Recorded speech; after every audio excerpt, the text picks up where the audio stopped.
A very good morning to all of you. Welcome to the DSEJ's Home Classes, a digital initiative by our worthy Director School Education Jammu. I'm Dr. Mehreen, going to conduct this session for the students of History class 11th. Today we are going to discuss about empires, which is primarily your second chapter.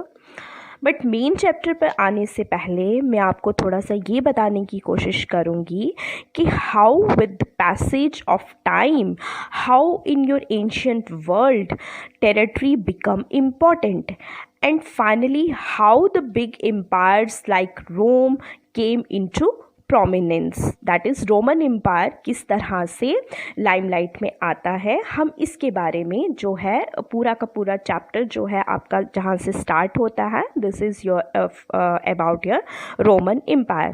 So I am just trying to build up some sort of connectivity here and you people just try to understand this. अगर हम देखें कि या अगर आपको याद होगा कि हमने अर्ली सोसाइटीज़ वाले चैप्टर में कि किस तरह से अर्ली सोसाइटीज़ जो हैं वो फॉर्मेशन में आती हैं, किस तरह एक अर्ली ह्यूमन बीइंग एक फूड गैदरिंग या हंटिंग स्टेज से with the passage of time एक सेटल्ड लाइफ की तरफ अग्रसर होने लगा. पर ये हुआ कैसे, हमने उसमें ये भी डिस्कस किया था कि नेसेसिटीज़ ने उनके सोचने समझने की शक्ति को बढ़ाया, वो नए नए टूल्स बनाने लगे जिसका पूरा का पूरा इम्पैक्ट उनकी स्टैंडर्ड ऑफ लिविंग या आप कहें सबसिस्टेंट पैटर्न पर पड़ने लगा. अब यहाँ ये इसलिए बताया जा रहा है आपको कि सेटल्ड लाइफ हमेशा एक सिविलाइजेशन, एक पर्टिकुलर सिविलाइज्ड सोसाइटी की तरफ इशारा करती है. Also settled life led to the socio-economic transition and which ultimately can be noticed in the political scenario or you can say political developments of a particular period. मैंने ये हम इसलिए यहाँ पे थोड़ा सा डिस्कस कर रहे हैं क्योंकि मैंने आपको बताया था कि हर इवेंट, हर फैक्ट हिस्ट्री में कहीं ना कहीं पे कनेक्टेड होता है. So I am just trying to build up the connectivity. And साथ ही साथ जब एक सिविलाइज्ड सोसाइटी का जन्म होता है, एक सेटल्ड लाइफ फॉर्मेशन में आती है, उसके साथ साथ सोशो इकोनॉमिक डेवलपमेंट्स होती हैं, उसके साथ साथ पॉलिटिकल डेवलपमेंट्स होती हैं. जिस तरह से मैंने आपसे पहले भी कहा था कि जो हिस्ट्री है या हिस्ट्री को पढ़ना आसान किस तरह हो सकता है अगर हम उसको 4 पैरामीटर्स के ऊपर स्टडी करते हैं. मैं उनको जनरली बोलती हूँ 4 पिलर्स, ठीक है, which involves political condition, socio economic context और यू कैन से रिलीजियस और cultural condition of that particular period जिसके बारे में हम स्टडी कर रहे हैं. क्योंकि ये चारों चीज़ें हर एक एम्पायर में, हर एक पर्टिकुलर पीरियड, चाहे आप एंशियंट पीरियड पढ़ रहे हों, चाहे आप मिडिवल पीरियड पढ़ रहे हों, चाहे आप मॉडर्न पीरियड पढ़ रहे हों, ये सर्टन एस्पेक्ट्स जो हैं they are interrelated and ये हमारी स्टडी को ईजी बनाने में मदद करते हैं. सो यही हुआ with the passage of time, the idea of territory और the territorial expansion has started to emerge throughout your ancient worldly context. Okay, now coming to your main chapter, or you can say the given timeline focuses on kingdoms and empires. Very important empire we are going to talk about here is the Roman Empire, because as this was very large and even spread across 3 continents. अब Roman empire की study करना क्यों important है, सबसे पहले आप ये देखिए क्योंकि ये एम्पायर जो था बहुत बड़ा था अपने टाइम का और ये 3 महाद्वीपों को कवर करता था, which are Europe, Asia and Africa. So it's also called as an empire across the 3 continents. और साथ ही साथ ये वही टाइम था जब some of the major religious and cultural traditions develop हो रहे थे। Moreover it was the time when the institutions of intellectual activity emerge हो रही थी और बहुत सारी किताबें लिखी जा रही थी and ideas are exchanging in that very particular period across the three continents as well. Okay साथ ही साथ इस चैप्टर में हम ये देखेंगे कि ये इतना बड़ा साम्राज्य ऑर्गेनाइज कैसे हुआ होगा, क्योंकि इवन इसके एक्सटेंट को देखते हुए आप ये आइडिया लगा सकते हैं कि हाउ ब्रॉड इट वाज। सो इसको ऑर्गेनाइज करना, इसको अच्छे से चलाना, it is not an easy job. और कौन कौन सी पॉलिटिकल फोर्सेस थी जो इसे चला रही थी। और अगर हम सोसाइटी की बात करें, हमें ये यहाँ स्टडी करना है कि लोग किन किन छोटे छोटे सोशल ग्रुप्स में बटे हुए थे। फिर हम एक और चीज़ यहाँ ऑब्जर्व करेंगे कि position of women is much much better, that is they acquired strong legal position than they do in many countries today। यहाँ पर रोमन एम्पायर में जो पोजीशन ऑफ वुमेन थी, it is much much better of the times. जो position इन्होंने women को दे रखी थी रोमन एम्परर्स ने, वो किसी भी कंट्री ने तब वहाँ पर नहीं दे रखी थी। अब यहाँ आप देखिए कि हमने ये एवर्व एस्पेक्ट्स को डिस्कस करेंगे और ये जो सब चीज़ें हैं, all this aspects can only be traced on the basis of various Roman sources की बात हमने पिछले लेक्चर में भी की थी कि how sources played very vibrant role in explaining the study, और हमें उसको स्टडी करने में, किसी भी पर्टिकुलर पीरियड को स्टडी करने में सोर्सेस कितना इम्पॉर्टेंट रोल प्ले करते हैं। यहाँ पर भी जो हिस्ट्री है, रोमन एम्पायर की हिस्ट्री को स्टडी करने के लिए सोर्सेस ने बहुत ही इम्पॉर्टेंट रोल जो है प्ले किया। And the sources were broadly divided into three parts.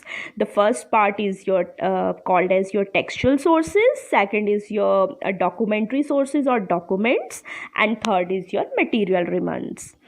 अब टेक्सचुअल सोर्सेज में which includes histories of the period written by contemporaries called as annals. अब ये क्या होते हैं? कंटेम्प्रेरीज वो हिस्टोरियंस होते हैं, वो राइटर्स होते हैं जो उस टाइम की, उस दौर की हिस्ट्री को उसी टाइम पर लिखते हैं। They are called contemporaries. And वो क्या ज़्यादा लिखना प्रेफर करते थे? Annals they are constructed on year by year basis, means पूरे के पूरे साल का ब्यौरा, एडमिनिस्ट्रेशन में क्या हुआ, कितनी पॉलिटिकल डेवलपमेंट्स हुई, इकोनॉमी में कौन सी चेंज हुई, सोशल सिनेरियो क्या था, ऑल दीज थिंग्स जो भी पूरे साल में हुआ वो किस में कवर किया जाता है? वो एनल्स में की फॉर्म में उसको लिखा जाता था। Second is your documentary sources और documents which includes inscriptions on the stones. इसमें सबसे इम्पॉर्टेंट आपका सोर्स कौन सा था? इंस्क्रिप्शंस, जो कि स्टोन्स के ऊपर बनाई जाती थी in both Greek and Latin languages. Material remains में आ जाता है आपका which archaeologist have discovered like buildings, monuments, pottery, coins, etc. कहते हैं जो रोमन कॉइन्स थे उन्होंने वहाँ की हिस्ट्री को डिसाइफर करने में बहुत ही इम्पॉर्टेंट रोल प्ले किया। सो all the above sources prove to be very useful in deciphering the history of the Roman Empire. Okay अब यहाँ पर रोमन हिस्ट्री को स्टडी हम कैसे, कहाँ से स्टार्ट करेंगे करना? यहाँ पे हमने सबसे पहले आपके चैप्टर में मैंशनड है the relations between Rome and Iran. अब हम ईरान के रिलेशंस इसके साथ इसलिए डिस्कस करेंगे क्योंकि ये नेबर्स थे एंड ईरान ने रोम की हिस्ट्री में कुछ ना कुछ इम्पोर्टेंट तो कंट्रीब्यूट किया ही होगा ना, इसलिए जो है रोम और ईरान को हम एक साथ स्टडी करने की कोशिश कर रहे हैं। लेट्स सी, जब हमने रोम की हिस्ट्री को पढ़ना शुरू किया तो हमने देखा actually at that time two powerful empires emerged, Rome and Iran, and rules over most of the Europe, North Africa and the Middle East in the period between the birth of the Christ and the early part of the 7th century down to 630. They are neighbors and separated by a narrow strip of land that ran along the river Euphrates. ठीक है, they are rivals and fought against each other because of land. ये neighbors भी थे और ये rivals भी थे। ये आपस में जो हैं बहुत सी लड़ाइयाँ जो हैं लड़ते रहते थे because of land for much of their history. अब आपको मैंने बताया कि यहाँ पर हम जब स्टडी करने से पहले मैंने बताया कि how territory become important, how land played a very important role. अब ये एक दूसरे को एक कंट्री दूसरे के साथ क्यों लड़ने लगी? For the acquisition of territory, for the control of that very particular territory, for the power, for the authority. अब ईरान और रोम में भी ऐसा ही कुछ जो है देखने को मिल रहा था उस टाइम पर। Now, if you look at the map, you will see that the continents of Europe and Africa are separated by sea that stretches all the way from Spain in the west to Syria in the east, and this sea is called Mediterranean, and it was the heart of the Roman Empire. You clearly see from all these things from the map. Rome dominated the Mediterranean Sea and all the regions around the sea in both the directions, north or as well as south. अगर हम Roman empire की बात करें तो Roman empire पूरे के पूरे Africa और भूमध्य सागर के बीच में ये काफ़ी हिस्से तक फैला हुआ था। To the north, the boundaries were formed by river Rhine and Danube, and to the south by the huge expanse of desert called Sahara. This vast stretch of territory was the Roman Empire. सहारा रेगिस्तान द्वारा दक्षिण में और उत्तर में इसकी सीमाएं राइन और Danube नदी तक चिन्हित की गई थी। यहाँ पर ये पूरा का पूरा साम्राज्य जो था वो फैला हुआ था। लेकिन ऑन द कंट्रेरी जो ईरान था, Iran controlled whole of the area south of the Caspian Sea down to eastern Arabia and sometimes large parts of Afghanistan as well. अब हम देखेंगे now what's the difference between the two superpowers and their respective empires. Okay, first हम देखेंगे feature of difference क्या था इन दो first feature of difference क्या था इन दोनों के रूल में। वो ये था कि Roman empire has diverse population as compare to Iran, and Iran was ruled by the Parthians and Sasanians dynasty, means इन दोनों डायनेस्टी ने बड़े पैमाने पर ईरानी आबादी पे अपना शासन कर रखा था उस टाइम पर। ऑल्सो रोमन एम्पायर में कॉमन सिस्टम ऑफ गवर्नमेंट हुआ करता था, लेकिन मींस यहाँ पे सिस्टम ऑफ गवर्नमेंट कॉमन था। बहुत सारी टेरिटरीज़ होने के बावजूद, कल्चरल डिफरेंसेस होने के बावजूद यहाँ अलग अलग हुआ करती थी, लेकिन यहाँ पे सिस्टम ऑफ गवर्नमेंट जो था वो कॉमन था, बट नॉट इन ईरान। आप देख सकते हैं ईरान में डिफरेंट डायनेस्टीज राज किया करती थी। So we can trace from here that no common system of government was there in Iran. Moreover, many languages were spoken in Roman Empire. But अगर administrative purposes की बात करें उसमें ग्रीक और लैटिन का ही ज़्यादा यूज़ किया जाता था ताकि मोस्टली लोग इन भाषाओं को समझ सकें। बट जो नोबल्स थे, जहाँ जहाँ पर वो अपॉइंट थे, वहाँ की रीजनल लैंग्वेजेस में ही ज़्यादातर बात करते थे।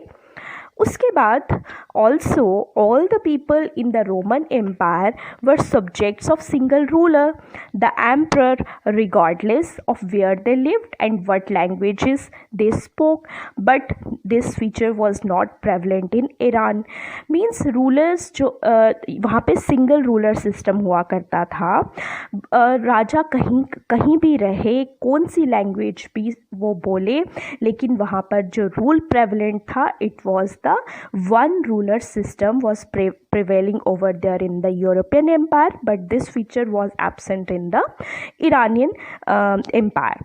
सो ये थी रोम और ईरान के बीच का रिलेशनशिप, उनकी कनेक्टिविटी, उनकी आपस में क्या लिंक्स थे एंड ऑल दैट। लेकिन अब हम बात करेंगे particularly about the regime established by Augustus। यहाँ हम पर्टिकुलरली बात करेंगे रोमन एम्पायर की, वहाँ का पॉलिटिकल सिस्टम, वहाँ का एडमिनिस्ट्रेटिव सिस्टम, वहाँ की political history, how the regime established by Augustus। Augustus ने वहाँ पे किस तरह ही was considered to be the first emperor, किस तरह से वहाँ पे अपना प्रभाव जो था 27 BC में वहाँ पर अपना प्रभाव जो था रोमन एम्पायर में बना रखा था। The regime established by Augustus, the first emperor in 27 BC, was called the Principate. Although he was the sole ruler and the only real source of authority, but the fiction was kept alive that he was actually only the leading citizen and not the absolute ruler। इसका मतलब ये हुआ कि जब Augustus ने Roman empire को पूरी तरह से अपने कब्जे में ले लिया, वहाँ का वो सम्राट बन गया, लेकिन तब भी उसने पूरे के पूरे रोमन साम्राज्य को कहा कि ये क्या है, मेरा पूरा प्रिंसिपेट है। मीन्स प्रिंसिपेट वो होता है वैसा साम्राज्य जिसमें आपको रिपब्लिकन गवर्नमेंट के फीचर्स भी देखने को मिलते हैं। मींस जिसमें कुछ गणतंत्र के तत्व हमें उस फॉर्म ऑफ गवर्नमेंट में हमें देखने को मिले, उसको हम क्या बोलते हैं, प्रिंसिपेट। सो अगस्टस ने इस वर्ड को यूज़ किया for the first time in Roman history. This was done out of the respect for the Senate, the body which had controlled Rome Empire earlier in the days of Republic. The Senate has existed in Rome for centuries and had been and remained a body representing the aristocracy, that is the wealthiest families of Rome. Okay, यहाँ दो आप चीज़ें आपको understand करने की ज़रूरत है कि इसमें आपको ये पता लग गया कि अगस्टस जब आते हैं उन्होंने वहाँ पे अपना रूल बना लिया रोमन एम्पायर में, लेकिन तब भी वो उन्होंने अपने साम्राज्य को एक प्रिंसिपेट कहा। उसके पीछे क्या रीजंस थे? रीजंस ये थे कि उन्होंने वहाँ की सीनेट, जो वहाँ पे नोबल्स ऑलरेडी एग्जिस्ट कर रहे थे, उनकी जो पूरी अरिस्टोक्रेसी थी उसको मेंटेन रखने की कोशिश की, क्योंकि वो सीनेट जो थे उनके आने से पहले जब रोम में रिपब्लिकन फॉर्म ऑफ गवर्नमेंट था तो वो सीनेट बहुत पावरफुल हुआ करते थे। इसको थोड़ा सा मैं डिटेल में बताने की कोशिश करूँगी। What is this Republican form of government in Europe and what was the role of these senates over there in the Roman political system? So, okay, यहाँ आप ध्यान रखिए कि रोमन एम्पायर जो था वो 3 फेजेस में बटा हुआ था। वहाँ पे मोनार्कियल फॉर्म ऑफ गवर्नमेंट भी थी, वहाँ पे रिपब्लिकन फॉर्म ऑफ गवर्नमेंट भी थी, और बाद में वो एम्पायर की फॉर्मेशन में आता है। मोनार्कियल फॉर्म ऑफ गवर्नमेंट वहाँ पर थी 509 BC तक। उसके बाद वहाँ पे रिपब्लिकन फॉर्म ऑफ गवर्नमेंट आ जाती है 509 से 27 BC तक। उसके बाद वो एक एम्पायर की फॉर्मेशन में आ जाता है after the rule of Augustus in 27 BC to 7 AD। Okay, Rome में शुरुआत में मोनार्की थी। मोनार्की का मतलब राजशाही तंत्र, जिसमें राजा ही हेड हुआ करते थे, जिसमें सारी पावर्स जो थी वो राजा के या एम्परर के हाथ में होती थी। उनको कोई भी डिसीजन एम्पायर के से रिलेटेड कुछ भी लेना होता था वो अपनी मर्जी से लेते थे। लेकिन फिर बाद में, जैसा कि मैंने कहा, मोनार्किकल सिस्टम वहाँ पे ख़त्म हो जाता है 509 BC में, और रिपब्लिकन फॉर्म ऑफ गवर्नमेंट जो है रोम में सेटअप हो जाता है। रिपब्लिकन फॉर्म ऑफ गवर्नमेंट का मतलब ये हुआ, इसमें पावर्स जो थी राजा से सीनेट के पास आ गई थी। हर काम में राजा को उनकी सहमति, उनकी एडवाइस की ज़रूरत होती थी। And the republic was the name for a regime in which the reality of power lay with the senate. अब ये senate क्या थी? Senate was the body dominated by a small group of wealthy families who formed the nobility. Basically ये जो senates थे ये wealthy families में से होते थे। इनके मेंबर्स को चुना जाता था। फिर क्या होता था, उनको वहाँ हर एक पर्टिकुलर एरिया का वहाँ पे उनको नोबल बनाकर बिठा दिया जाता था। बेसिकली ये सीनेट्स या क्यों पावरफुल थे रिपब्लिकन सेटअप में, क्योंकि आपने यहाँ ये याद रखना है कि अगस्टस के आने से पहले रोम जो था, यहाँ पे कोई भी जो एम्परर था, कोई भी particular form of government emperor वहाँ पे रूल नहीं कर रहा था। ठीक है, अगस्टस के आने के बाद सेटअप चेंज होता है, वो एक फुल फ्लेजेड एम्पायर में कन्वर्ट हो जाता है। लेकिन उससे पहले पूरी के पूरे एम्पायर पर हर एक एरिया में नोबल्स को बिठा दिया जाता था। ये नोबल्स कौन होते थे?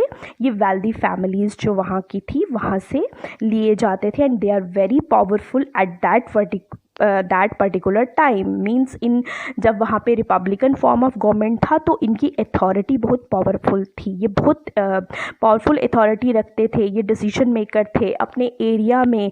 ये कुछ भी, ये टैक्सेशन सिस्टम को चेंज कर सकते थे, ये अपने एरिया में लॉ एंड ऑर्डर के लिए रिस्पॉन्सिबल थे। Means whole of the control was under these people. So republican lasted from 509 BC to 27 BC when it was overthrown by Octavian, the adopted son of and the heir of Julius Caesar, who later changed the name to Augustus. Basically जो Augustus थे ये दत्तक पुत्र थे किनके? Julius Caesar के, जिनका नाम जो था ऑक्टोवियन था, और इन्होंने अपना नाम बाद में अगस्टस, जब ये यहाँ के सम्राट बनते हैं, ये अपना नाम चेंज करके अगस्टस। अब आपने देखा कि किस तरह ऑगस्टस ने सीनेटर्स को रोम में हराकर अपना साम्राज्य वहाँ पर स्थापित कर लिया।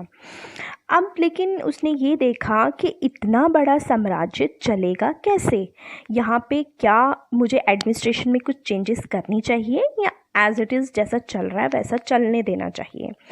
सो कंक्लूजन ये निकला कि उसने जो भी सीनेटर्स ऑलरेडी जहाँ पर पूरे साम्राज्य में जहाँ पे फैले हुए थे, जहाँ पे उनको ऑलरेडी अपॉइंट किया हुआ था, उसने उनको एज इट इज़ रहने दिया।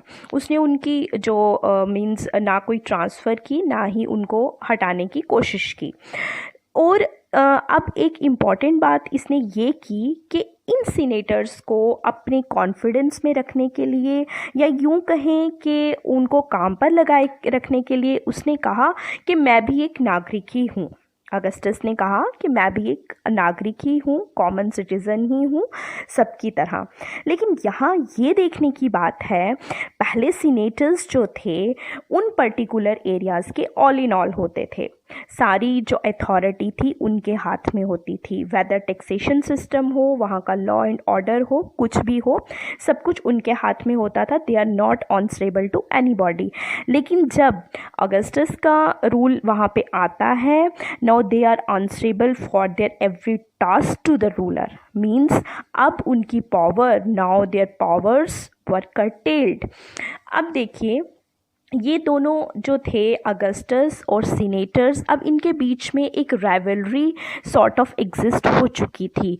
ऑब्वियसली सीनेटर्स की पावर्स जो थी वो डिमिनिश हो गई थी. उन्हें अपने हर डिसीजन के लिए रूलर से परमिशन लेनी पड़ती थी या रूलर्स के ऑर्डर को मानना पड़ता था. अब इनके बीच में राइवलरी होना तो एक कॉमन फीचर ही था. Also during the reign period of Augustus no one dare to attack. ये भी एक इम्पॉर्टेंट चीज़ हुई. अगस्टस के पीरियड को रोमन एम्पायर का सबसे शांतिपूर्ण जो पीरियड है वो माना जाता है, बिकॉज ऑलरेडी वहाँ पर एक रूलर अब था. पहले तो रोम में कोई भी रूलिंग अथॉरिटी नहीं थी. आए दिन वहाँ पर अटैक्स होते रहते थे, आए दिन वहाँ पर राइवलरीज होती रहती थी, इंटरनल राइवलरीज होती रहती थी, एक्सटर्नल अटैक्स होते रहते थे. लेकिन जब अगस्टस वहाँ पे एज ए रूलर वहाँ पे आ जाते हैं तो उनके शासनकाल में कोई भी अटैक नहीं होता था, because he possessed a large army. So उनका जो शासनकाल है रोमन हिस्ट्री में सबसे शांतिपूर्ण साबित हुआ. ठीक है. सो अब हम सीनेट की बात करें तो senate were mostly against the rulers and rivalry exist between two groups, that is the senates and the ruler. So in this most of the senates killed by ruler and he invited Italians to take their place most of the times. अब जब दोनों गुटों में rivalry चल रही थी, कुछ सीनेट्स जो थे वो इतने अगेंस्ट हो जाते थे कि रूलर की आर्मी जो थी और सीनेट्स के बीच में तकरार होने के बाद क्या होता था, बहुत सारे सीनेट्स जो थे वो मारे गए और उनकी प्लेस जो थी उस जिस पर्टिकुलर प्लेस पे वो अपॉइंट होते थे, अब वहाँ का काम तो चलाना था. तो अगस्टस ने क्या किया, बाहर से उसने इटालियंस को जो था वहाँ पर लाना शुरू किया और उनकी प्लेसेस पर जो सीनेट्स मर जाते थे उनकी प्लेसेस पर उनको अपॉइंट करना शुरू किया. अब रोम में सीनेट्स तो थे ही जो ऑलरेडी रोम के ही थे, बट इटालियंस भी वहाँ पर आने लगे. लेकिन इटालियंस को वहाँ के टैक्सेशन सिस्टम ऑल दैट इनकी इतनी जानकारी नहीं थी. सो इन्होंने बहुत सारी किताबें लिखना शुरू कर दी. अब मज़े की बात ये है, इन्होंने उन्हीं एस्पेक्ट्स को उन किताबों में लिखा जिसको वो देख रहे थे. मान लो उन्होंने सीनेट और रूलर्स की राइवलरीज को इन किताबों में लिखना जो है शुरू कर दिया. Some senators they are very good towards rulers as well. So one important thing to be noted here कि अगस्टस और सीनेट्स के बीच में इतनी राइवलरी होने के बावजूद अगस्टस को हराया क्यों नहीं जा सकता था. उसका एक सबसे बड़ा रीज़न ये था कि अगस्टस के पास बहुत एक लार्ज एक आर्मी थी. Because of huge army Augustus को हराना बहुत मुश्किल था. ना तो कोई बाहर से आकर उस पर अटैक कर उस अगस्टस को हरा सकता था और ना ही सीनेट्स जो थे एकजुट होकर अगस्टस को हरा सकते थे. Means next to the emperor and the senate, the other key institution of imperial rule was the army. अगर हम उस टाइम की एडमिनिस्ट्रेशन की बात करें रोम की, तो एम्परर और सीनेट के बाद जो सबसे इम्पॉर्टेंट इंस्टीट्यूशन वहाँ पर था वो था army. Romans had a paid professional army where the soldiers had to put in a minimum of 25 years of service. Romans के पास एक बहुत बड़ी आर्मी थी जिसमें सोल्जर्स को मिनिमम 25 years जो थे अपनी सर्विस के वहाँ पर देने पड़ते थे. And they are paid professional army over there certainly had the power to determine the fate of the emperors. Army जिस एम्प्रर के साथ होती थी या जो एम्प्रर आर्मी को उनको सुख सुविधाएं देने में या उनकी जो सैलरीज थी उनको इन्हांस करने में कामयाब होता था, वही एम्परर जो था अच्छे से वहाँ रूल करने के लायक होता था। So to sum up here, the emperor, the aristocracy and the army were the three main players in the political system of the empire. तो यहाँ हम कह सकते हैं कि रोमन एम्पायर का जो एडमिनिस्ट्रेटिव सेटअप था, पॉलिटिकल हिस्ट्री थी, उनके तीन मेन प्लेयर थे, एम्परर, द अरिस्टोक्रेसी जिसमें हमने सीनेट्स की बात की, और तीसरा था army. The success of individual emperor depended on their control of the army, and when the armies were divided the result usually was a civil war. जो एम्परर जो था आर्मी को अच्छे से कंट्रोल करने में कामयाब होता था, वही अच्छी तरह से रूल चला सकता था, नहीं तो आर्मी में डिवीजन अगर हो जाए तो वहाँ पर सिविल वार होने का खतरा होता था। So this is all about the Roman empire के रोमन साम्राज्य की फॉर्मेशन कैसे हुई, कौन कौन से फीचर्स थे जो एडमिनिस्ट्रेशन को वहाँ की एडमिनिस्ट्रेशन डोमिनेटिंग एक पार्ट प्ले कर रहे थे, वहाँ पे अगस्टस का क्या रोल था एम्पायर बिल्डिंग में, एट्सेट्रा। हमने इस सेशन में इन सब फीचर्स को डिस्कस किया है। अपनी हम नेक्स्ट सेशन में देखेंगे किस तरह से रोम में इकोनॉमिक एक्सपेंशन होता है, वहाँ का वर्क सिस्टम कैसा था, और वहाँ कौन कौन सी सोशल हायरार्कीज थी eight that particular time. Thank you very much.